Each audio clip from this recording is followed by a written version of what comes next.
यात्रा में होने वाली खर्च का वहन करने के लिए इनकी मम्मी जी ने खेत गिरवी रख दिया। फिर दिल्ली गए, दिल्ली में 6 महीना काम किए हैं। 6 महीना काम करके कुछ पैसे फिर उधार लेके एक फ़ोन खरीदे, फिर माँ को बोले, फिर माँ पैसे इकट्ठा करके दी, फिर हम यात्रा को शुरुआत की। तो करमनाशा नदी को हमें पार नहीं करना था, क्योंकि लोग बोलते हैं कि करमनाशा नदी में पार करने से सारे कर्म जो होता है वो नाश हो जाता है। गया, दोनों पैर टूट गया था, फिर फ़ोन चोरी हो गया, कैमरा सब सारा चीज़ मेरा बर्बाद हो गया था। लेकिन फिर हम जीवन हार नहीं माने। उस समय हमारा 4 से 5 लाख रुपए का नुकसान हुआ था। और भोले बाबा की जब तक बुलावा नहीं आएंगे तब तक आप वहाँ तक नहीं पहुँच सकते। आगे का यात्रा कौन सा होने वाला है आपका? उन सभी लोगों के लिए भावपूर्ण श्रद्धांजलि अर्पित करने के लिए मैं फिर से सुल्तानगंज से ही जल उठाऊंगा और वहाँ से पैदल कांवड़ लेके बाबा विश्वनाथ काशी और अमरनाथ आऊंगा। सभी लोगों के लिए भावपूर्ण श्रद्धांजलि अर्पित करके मैं जल चढ़ाऊंगा दोनों जगह। इंटरनेशनल यात्रा कब होगी? इनकी शुरुआत 2019 में सोशल मीडिया पे हुई, 2025 चलने को आ रहे हैं और 1-2 बार हजारों में पेमेंट आए हैं, नाम मात्र आए हैं, और जबकि लाखों में खर्च हो चुके हैं। फिर भी ये अडिग है, भाई में अकेले हैं, भविष्य में जिम्मेदारी इन्हें कंधे आने वाली है, पिता के भरोसे परिवार चल रहा है। बहनें हैं आपकी? 4 बहनें, भाई हम अकेला है। सबकी शादी हो गई? सबकी शादी हो गई। चलिए, कम से कम ये जिम्मेदारियां जो है कम से कम आपके पिताजी की वजह से टल गई। टल गई है। दोस्तों, अभी हमारे साथ बिहार के पहले ऐसे कांवरिये हैं जिन्होंने सुल्तानगंज से जल भर 1500 किलोमीटर की यात्रा पैदल करते हुए 78 दिन में केदार धाम पहुंचते हैं और वहां पर बम भोले को जलाभिषेक करते हैं। सबसे अचरज कर देने वाली बात यह रहेगी इनके जीवन में कि इनको यात्रा में होने वाली खर्च का वहन करने के लिए इनकी मम्मी जी ने खेत गिरवी रख दिया। हालांकि इससे पहले भी इन्होंने साइकिल से 4 धाम यात्रा अर्थात भारत भ्रमण किया है, आगे भी भविष्य में ये करते रहेंगे। भोले, आपका बहुत बहुत स्वागत है। हर हर महादेव। मेरा नाम एनके राजा हुआ। मैं समस्तीपुर जिले के रोसड़ा बटा के रहने वाला हूँ। मैं उत्तर वाहिनी सुल्तानगंज से जल लेके केदारनाथ के धाम पहुंचे थे, वो भी 78 दिन में बाबा पे जलाभिषेक किए थे। आपकी यात्रा जो है 78 दिन की रही थी, तो ये दिनचर्या कैसे बीतता होगा? सुबह 5 बजे हम यात्रा को चालू करते थे और शाम में अगर जगह मिल जाती थी तो हाईएस्ट 6 बजे तक चलते थे, नहीं मिलती थी तो रात को 10 बजे तक चलते थे। एक दिन में कितना किलोमीटर तय कर लेते थे पैदल?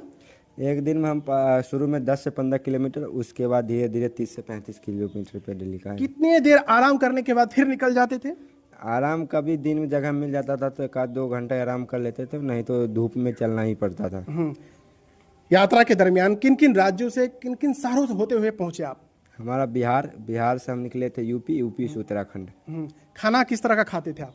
खाना ज़्यादातर हम होटल में ही खाते थे और लोगों भी मदद करते थे, कहीं ना कहीं खाना मिल जाता था और ज़्यादातर होटल में ही खाते थे खाने। सामने से कोई ऐसा आदमी मिला जो अपना परिवार ऑफर किया कि आप हमारे यहाँ एक दिन के लिए निवास? बहुत सारा।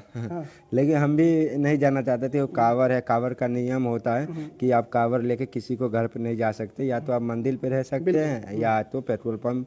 घर पे जल्दी नहीं जाते थे। अगर वैसे मुश्किल समय आता था तब जाते थे, नहीं तो नहीं जाते थे। एक दिन में कितना खर्चा हो जाता था? मिनिमम 500 रुपये। और टोटल कितना खर्चा हुआ? टोटल इसमें हम अभी तक कैलकुलेट नहीं किए और माँ बोली कैलकुलेट करना भी नहीं है। बिल्कुल बिल्कुल, भक्ति मार्ग में जो हुआ है सो हुआ है, क्योंकि जितना हमने दिया है उसका 100 करोड़ गुना हमें मिल सकता है। इसलिए गन्ना नहीं करनी चाहिए। गन्ना नहीं करनी। खेत कब छुड़ाएंगे गिरवी वाला? बहुत जल्दी छुड़ाएंगे, ये तो छोटी सी है तो इसको बहुत जल्दी हल हो जाएगा इसका। यात्रा के दरमियान किन किन लोगों ने आपका भर भर के समर्थन दिया? पूरे भारतवासी ने। बिल्कुल। किस तरह का समर्थन रहा? बहुत ज़्यादा। जब एक समय था जब हमें कुत्ता ने काटा, उसमें पूरा भयभीत हो गए थे।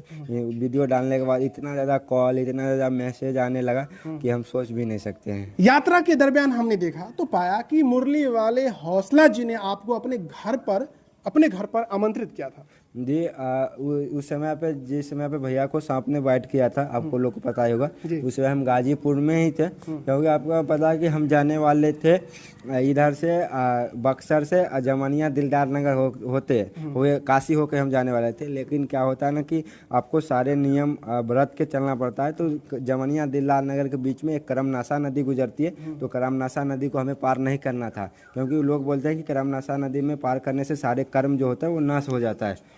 इसके वजह से हम बक्सर से आ गए थे गाजीपुर। ज़्यादा हमको 200 किलोमीटर करीब घूमना पड़ा था। बक्सर से फिर हम जलालपुर होते हुए जौनपुर पहुंचे। जब हम गाजीपुर में थे उस समय भैया हॉस्पिटल में थे जौनपुर में, तो एक हॉस्पिटल एक लोकेशन पे था, हम सोचे हॉस्पिटल में जाके मिल लेंगे। जब तक हम जौनपुर पहुंचे तो भैया घर चले गए, तो उसमें हम उम्मीद खो दिए थे। बोलते हैं ना कि भोले बाबा कहीं ना कहीं असीम कृपा होती है। तो उन्हीं के गाँव से मुझे कॉल आता है कि भैया आपका एक दिन का हम सेवा करना चाहते हैं। बोले ठीक है, हम मार्केट नहीं आएंगे, हम हाईवे पे ही रहेंगे। बोले ठीक है, हम आ जाएंगे। फिर उन्हीं का दोबारा कॉल आता कि भैया का घर भी यहीं पड़ता। तो हम फिर बोले क्या 10 चाहे किलोमीटर चाहे 20 चाहे 30 हम आएंगे, आप बस हमको मिलवा दीजिए। तो फिर हम मार्केट में पहुँचे थे, करीब करीब 8 बजे सुबह में हम पहुँच गए थे, 4 बजे चले थे। तो फिर भैया के घर पे गए और भैया ने इतना ज़्यादा स्वागत किया, अच्छे से बातचीत किए, तो वो जीवन भर भैया का एहसान रहेगा हमारे ऊपर। आपकी फैमिली भी केदारनाथ धाम पहुंची थी? हाँ, क्योंकि हमारे साथ उन सभी लोग गए थे जो लोग कांवड़ में हाथ लगाए थे। क्योंकि हम एक घर पे जरिया बोले थे, हमारे भैया हैं, क्योंकि हम भाई में अकेले हैं, लेकिन हमारे दोस्त हैं, हम भाई ही बोलते, दोस्त कभी नहीं बोलते। तो उनको हम बोले थे कि भैया हमें कांवड़ यात्रा करना है और पैदल करना है। तो उन्होंने बोला हो जाएगा, हम बोले हो जाएगा, चल। वो बोले चल ठीक है, तू शुरुआत कर, मैं यहाँ पे हूँ। उस टाइम में हम दिल्ली पे थे।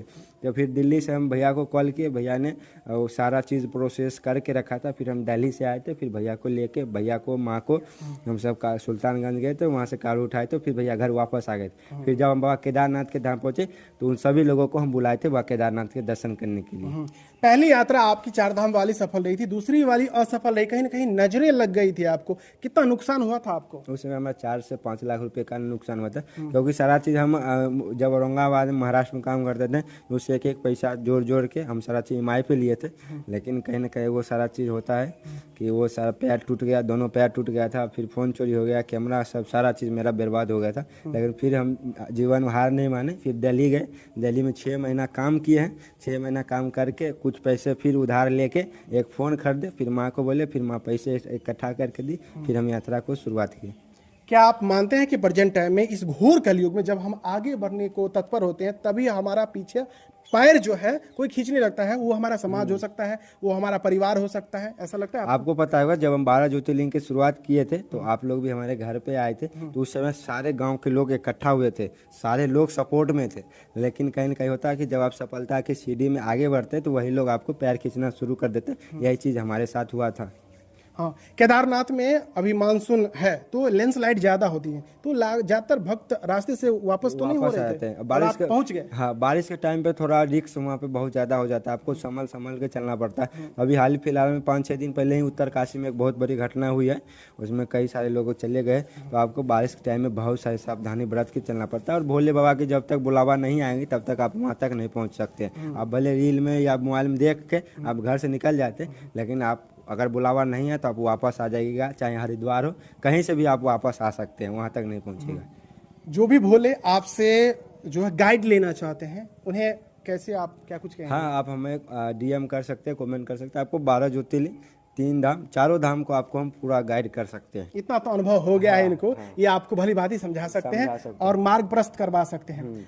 आगे का यात्रा कौन सा होने वाला है आपका? अभी हाल फिलहाल में अहमदाबाद में प्लान क्रैश हुआ था, उसमें उप मुख्यमंत्री थे गुजरात के, और उसके बाद ऑपरेशन सिंदूर चलाया गया हुआ था, पुलवामा में हमला हुआ। उन सभी लोगों के लिए भावपूर्ण श्रद्धांजलि अर्पित करने के लिए मैं फिर से सुल्तानगंज से ही जल उठाऊंगा और वहां से पैदल कांवड़ लेके बाबा विश्वनाथ काशी और अमरनाथ आऊँगा। सभी लोगों के लिए भावपूर्ण श्रद्धांजलि अर्पित करके मैं जल चढ़ाऊँगा दोनों जगह। इंटरनेशनल यात्रा कब होगी? बहुत जल्दी होने वाले हैं, क्योंकि हम आपको पता होगा जब भी मैं कोई यात्रा को शुरुआत करता हूँ, यात्रा को संपन्न करता हूँ, तो मैं पहले माँ वैष्णो देवी जाता हूँ दर्शन करने के लिए।